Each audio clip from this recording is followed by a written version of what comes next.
Қазір науқас баласының еміне халықтан қаржылай көмек сұрау қалыпты жағдай.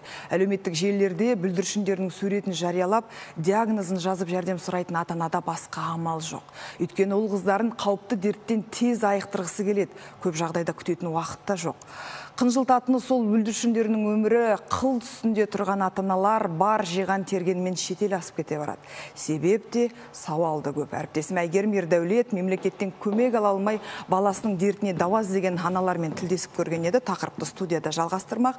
Әйгерім, науқас баласын ата-ана неге шетел медицинасына сеніп тапсырады?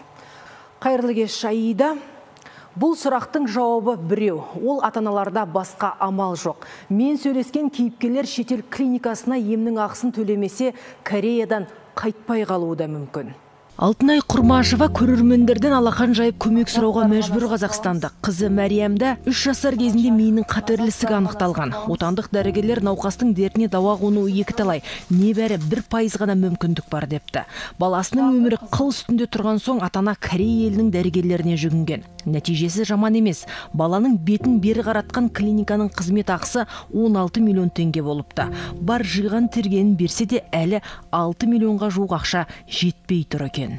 Қазақстан тарапынан көмек ала алмадық. Бізге көмек берілмеді. Осы уақытқа дейін халықтың арқасында келе жатырмыз ғой. Бір Алланың оның халықтың арқасында келіп ем алып жатырмыз.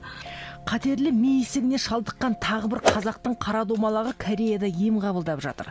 8 жасар Асанәлінің ата-анасы тәуекел деп Қазақстанда ота жасатыпты. Бірақ нәтижесі көңіл көншітпеген.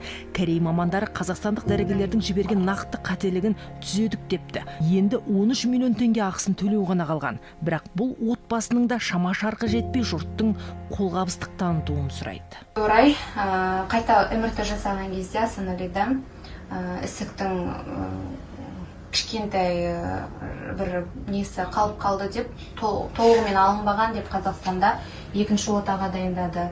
Сонымен 8 шілде күні Асанәліға екінші ота жасалынды.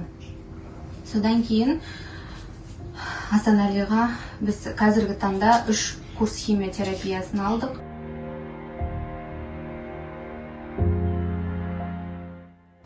Мәриям мен Асанәліні де 4-ші дәрежелі қатерлі дерттен құлан таза айықты деуге келмейді. Балалар 5 жыл дәрігерлердің бақылауында болады. Көмекке зәру отбасыларды айта берсек, тізім осылай жалғаса береді. Неге? Қазақстанда үздіксіз дамып келеді деген медицина балаларды емдеуге келгенде ақсап тұр.